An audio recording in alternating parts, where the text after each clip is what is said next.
Hey there, card collectors. Today I'm sharing some autograph stories I have from over the years of going to Cooperstown during Hall of Fame induction weekends. I started going there in 2002 when Ozzie Smith was inducted. Unfortunately, I don't have a ticket from that. And I also went in 2003 when Gary Carter and Eddie Murray were both inducted.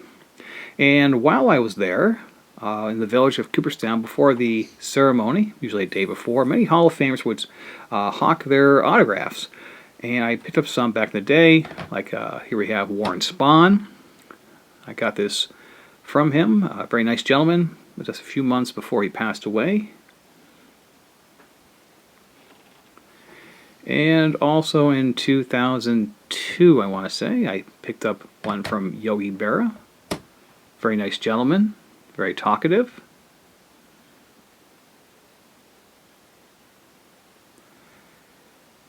And probably the most talkative, the most personable of all of them was this guy here, Bob Feller. He and I spoke for a good 15 minutes. He was telling me about where he was when this picture was taken, talking about his time in the Navy during World War II, and overall just talking about baseball. And I also picked up a non-Hall of Famer autograph back then. You know this guy, Pete Rose, all-time hits leader. And now, Pete Rose, he goes to Cooperstown every Hall of Fame weekend to pretty much make his presence known that he is the all-time hits leader. Anyway, I shook his hand, and I remember, and he was in his 60s, and his grip was like shaking a vice grip. It was just that strong. And finally, 20 years ago, I met Reggie Jackson and got his autograph. I wish he was more friendly back then. He was just surly. You can tell that he wanted to be somewhere else. Oh, well, at least I still have the autograph. Then after 2003, we took about 20 years off from going to the Hall of Fame weekend. It was just always too crowded for us. Now we had my daughter, who was born in 2004. Then finally this past year, my wife bought me a membership for the Hall of Fame for my 50th birthday. And amongst the everything you got in the membership, you got some tickets for the night at the ballpark, the Hall of Fame game. It was over Memorial Day weekend. And they gave some cards here of some Hall of Famers when they played, when they were in the military. On the back here shows their career stats and talked about when they were in the military during World War II.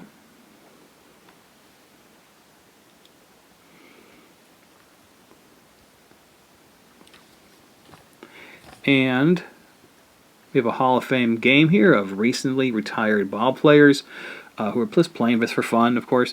And they were managed by Hall of Famers like Tim Raines and Lee Smith and Wade Boggs and I'm trying to think, Alan Trammell, Ted Simmons. And a lot of these guys were outside the ballpark before and after the game. They tried to muscle in there to get an autograph. Well, beforehand, I knew Steve Swisher through a colleague of mine who knows Steve and Nick Swisher.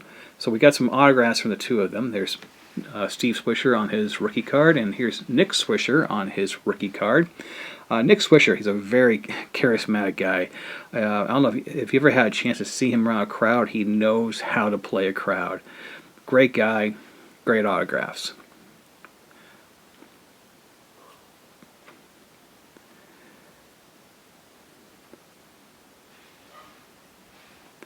And you can see from the other players, a lot of them were played just only a few years ago.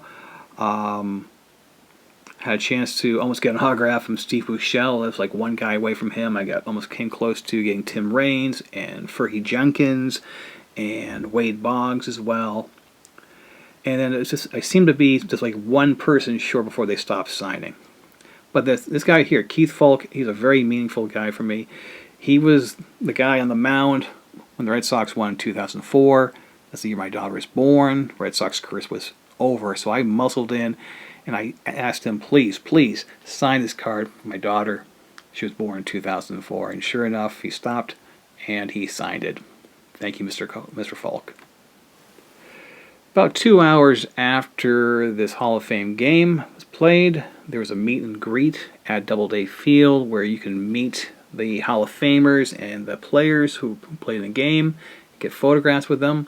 In the infield, we see all the Hall of Famers who were there, from Wade Boggs to Alan Trammell to Leon Ozzie Smith.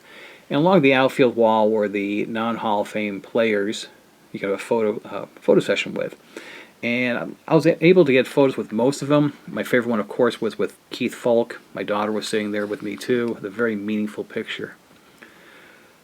Okay, so that was back in May for Memorial Day. And we also went to the induction ceremony this past July here. And, of course, we see David Ortiz and Jim Cott and Tony Leva. And posthumously, Bud Fowler, Minnie Minoso, Gil Hodges, and Buck O'Neill. It's a very hot day, and about 75,000 people were jammed into a town of like 2,000. And the following Monday, there was a roundtable discussion with the 3 surviving inductees. A nice time I had there. But now, a couple days before the induction ceremony, a lot of the Hall of Famers and retired players, they were in Cooperstown just selling their autographs. Some were free. This guy here, Ron Swabota, he, along with 3 other members of the 1969 Mets, they had a roundtable discussion at Doubleday Field talking about their manager, Gil Hodges. I was able to snag Ron's autograph. That was very nice of him. He's a very energetic guy. And here we have Jeff Reardon. I was not expecting him to be in Cooperstown at all. He was actually just on the sidewalk signing autographs for a small fee. I went up to him and said, hey, I need an autograph, but I don't have a card. And he said, don't worry about it. He saw I was wearing a Red Sox cap, pulled out one of him playing for the Red Sox, and just signed it for me. It was a great experience.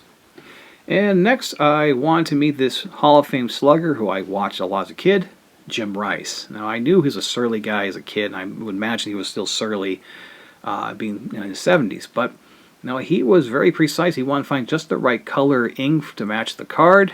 That's fantastic looking. And on the back here, you can see it is certified by Beckett. Great experience. Thank you, Mr. Rice. And 20 years ago, my wife suggested I try to pick up the autographs of the older Hall of Famers, not knowing how long they'd, well, be around. And I was thinking along those lines when I went up to Mr. Juan Maricel to get his autograph as well. The card here is not in the best shape, but I think it's a very fitting card for him given the era.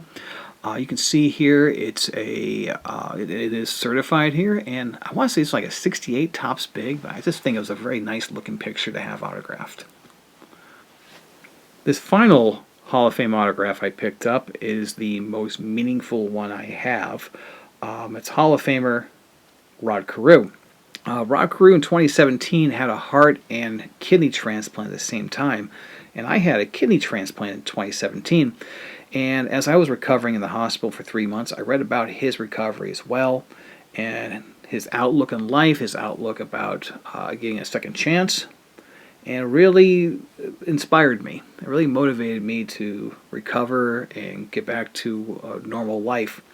Well, I met him and I said, hey, congratulations on your recovery. Told him about my story. And we spoke for a good 10 minutes about this life after a transplant. And this card here, well, it's a 1980 tops. My daughter picked it out for me to have him signed because she knows that this is my favorite set. Well, there we have all my autographs from Cooperstown. Let's get them all out. Please leave a comment, like, and subscribe. And as always, thanks for watching.